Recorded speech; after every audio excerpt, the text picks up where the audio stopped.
साक्षात शनिदेव इस मंच पर अवतरित हो गए। 2-3 औरतें तो तेल चढ़ाने के लिए लिए कि इस पे तेल चढ़ाएंगे आज। वो तो हम बचा के लाए कि नहाया धोया हुआ है। अभी हम बम्बई ले गए कवि सम्मेलन में मधु जी, तो 17वें माले पर हम दोनों नीचे झांक रहे थे, तो कुछ लोग स्विमिंग पूल में नहा रहे थे। तो मैं तो झांकते ही रह गया, कने कब लिफ्ट से नीचे उतर गया और जाके स्विमिंग पूल में कूद गया। और जैसे ही स्विमिंग पूल में कूदा तो उसमें जो लोग अंदर नहा रहे थे वो बाहर निकल गया। बोले यार भाई साहब अंदर क्या छोड़ दिया, अंधेरा ही अंधेरा हो गया है। एक महिला तो शिकायत कर रही थी, बोले भैया ये रंग छोड़ता है। मैंने शंभू को बोला भाई तू इसमें क्यों कूदा, तेरे लिए स्विमिंग पूल नहीं है, तेरे लिए सूर्य स्नान। मैं इसको छत पे ले गया, मैंने कहा तो सूर्य स्नान कर। सूर्य स्नान करने के लिए चश्मा लगाया, जितने कपड़े पहनाते उतने कपड़े पहनाकर जब होटल की छत पे लेटाया तो 250-300 कौवे इकट्ठे हो गए। मैंने कौवे से पूछा, मैंने कहा क्या हो गया, बोला हमारा देवता मर गया। जो अपनी काया से भी आपको हंसा सकता है। हास्य का एक ऐसा कवि जो इन दिनों केवल हिंदुस्तान में नहीं पूरी दुनिया में जिसकी कविताएं सुनी जाती है, एक हाथ ठेला चलाने वाले से लेकर कारपोरेट के CEO तक जिस कवि को सुनना चाहते हैं उस एक कवि का नाम है शंभू शिखर। मैं चाहता हूँ बिहार मधुबनी की धरती से चलकर कोटा राजस्थान के पास बूंदी के इस तीज मेले में पधारे भाई शंभू शिखर को आपका सदन तेरा जोरदार तालियों की गड़गड़ाहट के साथ आवाज देके में आए और अपनी ये लीला आपके बीच प्रस्तुत करें।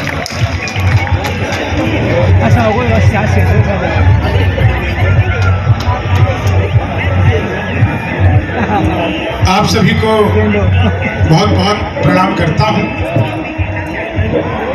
मैं बिहार का रहने वाला हूं, लेकिन मैं एक बात थोड़ी सी आप लोगों से कर लूं। संभवतः मैंने पूरे बिहार में जितने कवि सम्मेलन नहीं पढ़े होंगे उससे ज़्यादा कवि सम्मेलन मैंने राजस्थान में पढ़ा है। राजस्थान के लोगों का जो प्यार बिहार के कवि के लिए है, मैं आप लोगों को प्रणाम करता हूं, आप लोगों के चरण छूता हूं, आप लोगों से आशीर्वाद की कामना करता हूं। बूंदी में पहली बार आया हूं। माइक पर आने से पहले आपने देखा कि मैं कवित्री महोदया के पास गया, वो गौरी हैं, मैं शंभू हूं।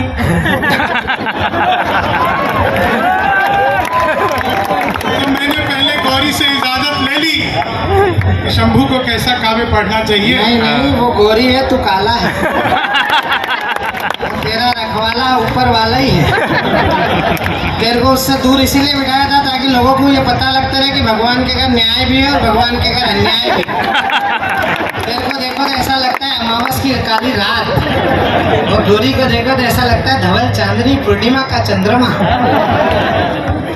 जी, मैं शशिकांत जी भाई साहब से पूछ रहा था, भाई साहब आप तो पहले भी कवि सम्मेलन का संचालन कई बार कर चुके हो बूंदी में, मुझे यहाँ पर क्या पढ़ना चाहिए क्या नहीं पढ़ना चाहिए, मैं पहली बार यहाँ आया हूँ। तो उन्होंने कहा कि देखो ऐसा है कि प्रशासन में शासन में ज़्यादातर कांग्रेस के लोग हैं, तो उसी हिसाब से पढ़ना।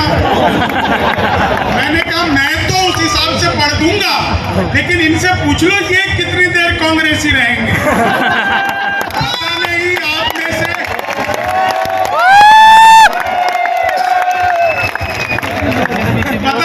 कौन आप में से गुलाम आजाद हो जाए। तो इसलिए, लेकिन आप लोगों का बड़ा प्यार है। बिहार से आया हूँ, वहाँ शराब बंद हो गई तो मैं दिल्ली रहने लगा। अभी मेरे विषय में बता रहे थे तंजानिया गया था, बिल्कुल ठीक बात है भाई साहब। मैं जब वहाँ गया, टीकम जी भाई साहब, वहाँ गया तो जितने भी 2-3 कवि मेरे साथ गए थे सबका वीजा था, पासपोर्ट था ना, उन्होंने मेरा वीजा चेक किया ना पासपोर्ट चेक किया। बोले आप इस लाइन में क्यों लगे हो, आप तो यहीं के हो। मैंने कहा यार बात आ जाओ भाई साहब, ये बहुत बड़ी, इतने में मजा आ गया या मुझे पीछे से देखकर इतनी देर में ही मजा ले लिए।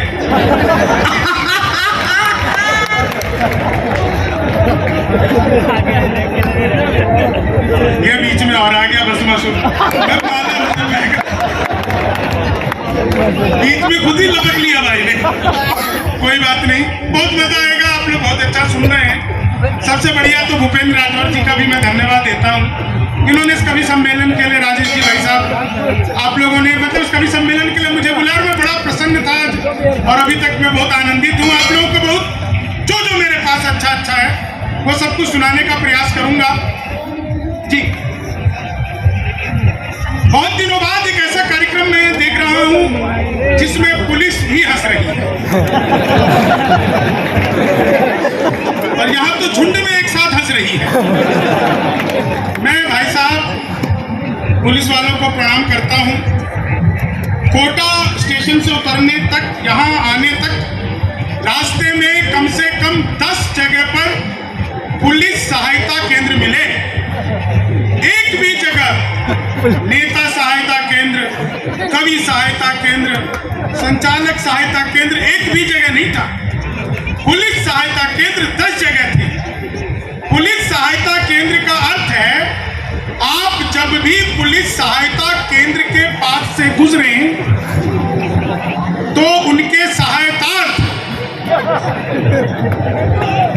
100-200 रुपए का भुगतान करते हैं।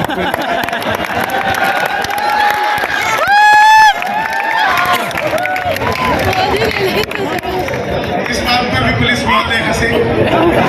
मैं आपकी ईमानदारी को प्रणाम करता हूं।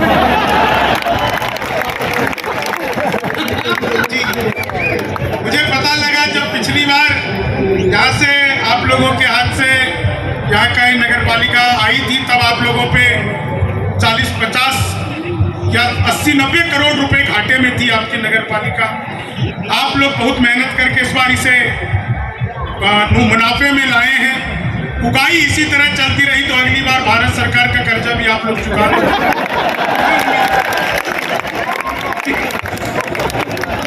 लेकिन सचमुच बहुत अच्छा आप लोग सुन रहे हैं। 4 लाइनें पहले सुना देता हूँ।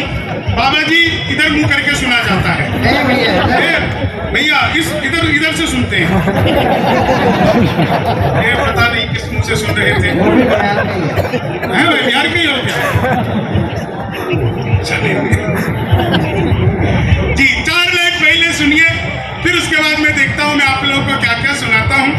बहुत आनंद में आप लोग सुन रहे हैं। आप यकीन मानिए, मैं सुदीप भोला जी, हम लोग टीवी पे लगातार आपको दिखते रहते हैं, लेकिन टीवी पे दिखने का अर्थ ये नहीं है कि हम किसी पॉलिटिकल पार्टी के हों। मैं तो खुद आपको बताऊं, ना तो मैं कांग्रेस का आदमी हूं, ना मैं भाजपा का आदमी हूं। आदमी तो खैर मैं मायावती का भी नहीं हूं।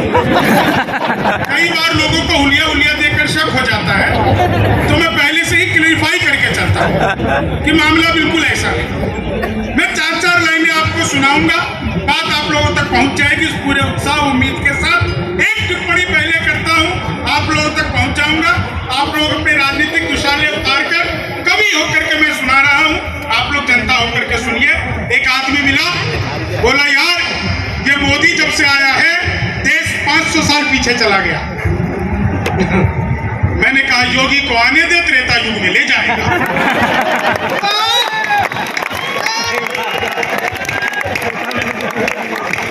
एक टिप्पणी और करता हूं जिसे फिर पार्टी से ऊपर उठ करके सुनना।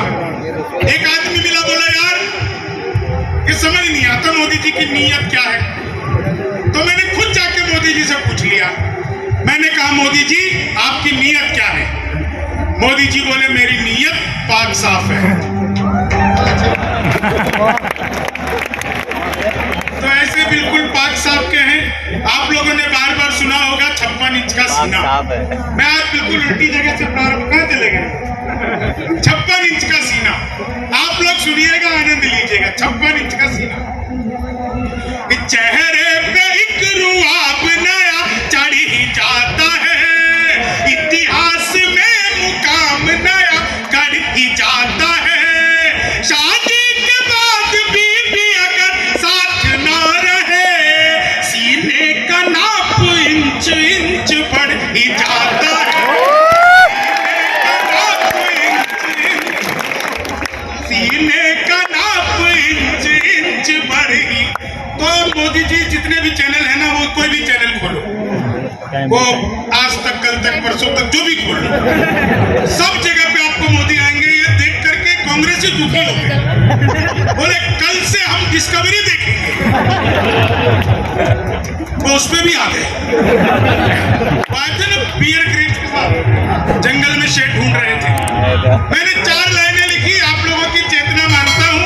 जब वो जंगल में शेड ढूंढ रहे थे, मैंने 4 लाइनें लिखी कि दुनिया का राजा बनने में थोड़ी सी देर है, सड़ने लगे प्रतीक्षा में सबरी के बेर है, जंगल में जाके कोई भी रह सकता है, मगर पत्नी के साथ रहने वाला असली शेर है, पत्नी के साथ रहने वाला असली शेर है। पिछले दिनों ट्रंप आए थे भारत, लोगों ने तरह तरह की सलाह दी। एक सलाह मैंने दी, सलाह आप लोगों तक पहुंच जाए तो फिर आप लोगों का आशीर्वाद चाहूंगा। ट्रंप को मैंने क्या सलाह दी, भूपेंद्र जी भाई साहब, मैंने ट्रंप को क्या सलाह दी कि लालू से मिलो वो तुम्हें बिहारी न कर दे, जनता तुम्हें यहाँ की भिखारी न कर दे, उत्तर प्रदेश जाना ट्रंप सोच समझ कर, योगी जी तुम्हें ट्रंप से तिवारी न कर दे, योगी जी तुम्हें ट्रंप से तिवारी न कर दे। बड़े मन से आप लोगों ने सुन लिया। हम यहाँ आपके सर्किट हाउस में रुके हुए थे, मैं बाहर घूमने लगा तो मैंने देखा 2 आदमी आपस में आधी घंटे से गाली गलौज कर रहे थे। मैं गया, मैंने समझाया, तब मारपीट हुई। उससे पहले खाली गाली गलौज से काम चला रहे, समझाने पर होता है। मैंने उनको फिर कहा कि यार ये क्या तुम लोग कर रहे हो, इतनी बुरी तरह लड़ रहे हो।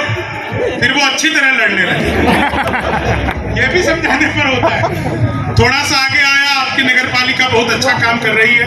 मैंने देखा सड़क किनारे 2 आदमी काम पे लगे थे, एक गड्ढा खोद रहा था, दूसरा भर रहा था।